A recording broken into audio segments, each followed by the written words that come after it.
here's the thing. I want to invite you to look at what's going on in the world through the perspective of interpreting it all like it's a big fat dream, okay? Right now, what we're experiencing is a conversation between two worlds. It's almost like a game that's playing out, okay? There's the Covidiots versus the sheeple. They're at odds with each other. They're trying to sell each other worldviews, and they're trying to establish consensus reality. That's unfolding, and that's going to keep unfolding. We cannot wake any of them up. You know, it doesn't matter what side of the equation that you're leaning on. It doesn't matter. What's happening is this is a dream. We're in a dream right now. We're in a dream right now, and I want to invite you to wake up for a second. Oh my God, this is a dream.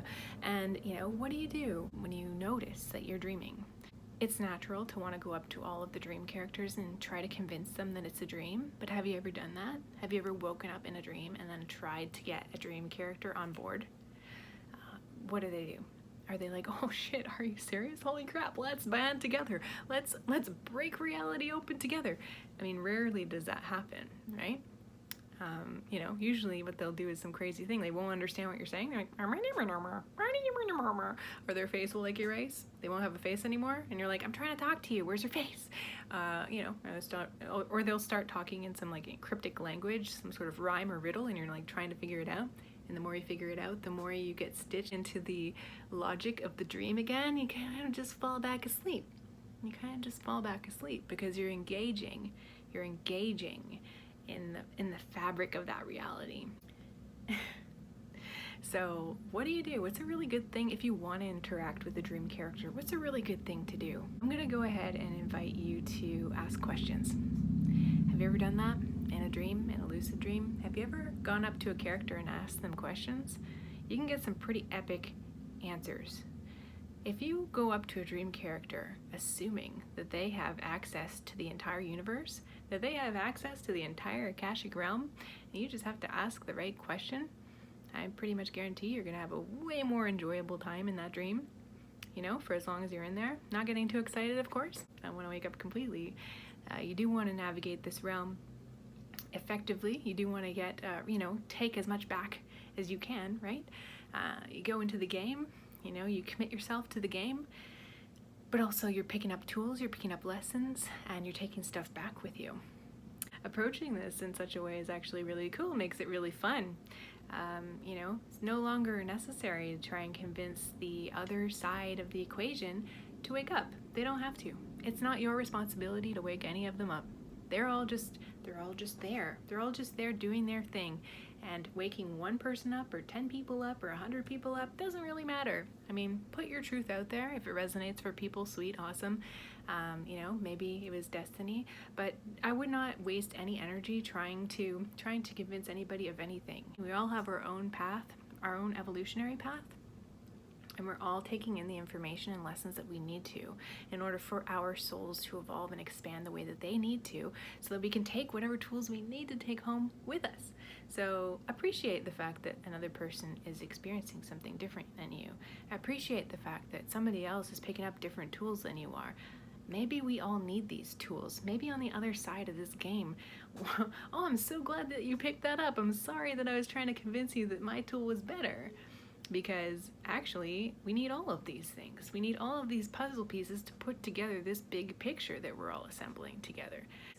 The Covidiots versus the sheeple, whatever. This is a battle for consensus reality, la-di-da. Fancy little game that we're all watching unfold. You know, it's certainly entertaining, you know, but what are we getting from it? What are we getting from it? Where do we feel triggered? Where do we find ourselves wanting to convince another person of our worldview? Every single time we notice another person in reality triggering us and we need them to bend to our will so that we feel comfortable and we feel better, sure, you can have preferences. I'm not saying don't have preferences, but if it's not possible, if you cannot change the things out there, you know, you can't be changing everything all the time to accommodate your needs. Sometimes you just have to live with certain things, and sometimes you have to learn to live with certain things so that you can pick up the tools that you need to like learn things like adaptability, resilience. You know, there's really important reasons why these things don't go the way we want them to. You know, they're not going to go the way we want them to over and over and over again in our lives. People are gonna die, we're gonna die, we're gonna have to work through this stuff, we're gonna have to get good at this stuff. Getting good at it seems to be maybe a good lesson. You know, I'm finding it to be a good opportunity to notice, where am I grasping? How can I sink down into the heart space? How can I allow myself to come back to a place of love and acceptance and appreciation for all beings? You know, you are where you are in your experience. I respect you for where it is that you are. Whether or not you are calling people COVIDiots, whether or not you're calling people sheeple, whatever. I don't want to advocate for either of the name calling. I don't think name calling is really nice at all. I think it's an unconscious projection of your worldview. I think it's an ego game and an ego trip, and attempting to assert power over other people. It's an attempt to feel in control of what's happening by demeaning other people. That's not a way to feel empowered. If you choose the path of conscious awakening, you will find that taking responsibility for oneself and acknowledging where we get triggered, seeing our preferences as just simply that. I notice I'm feeling this way, that's my work. That ends up being the work I need to do, you know, in order for my soul to expand and evolve. This is the Great Awakening. I really believe it. I really, really believe it. And I'm stepping into it as fully as I can. So I want to invite you all to do the same, whatever that looks like for you. One thing I want to leave you with before I go, actually, is just to remind you, this is a collective trauma that we're all processing together. It is a trauma because our worldview was completely dismantled, so that is traumatic.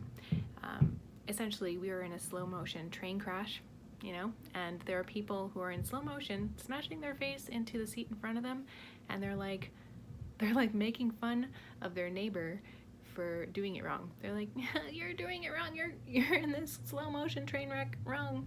Meanwhile, their face is just slow motion into the seat in front of them. It's obscene. Let the crash unfold. Let it all unfold. Let the pieces land where they may. Why are we judging each other inside of this experience? That's the secondary level of trauma in all of this.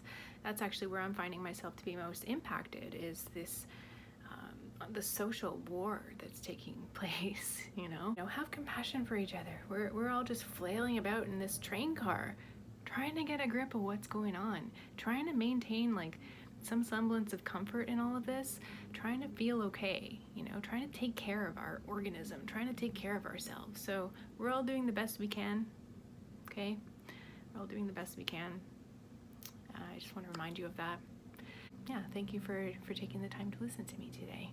I hope you have a beautiful rest of your day. I hope you're taking good care of yourself. And I will check back in with you later. Bye, bye, bye.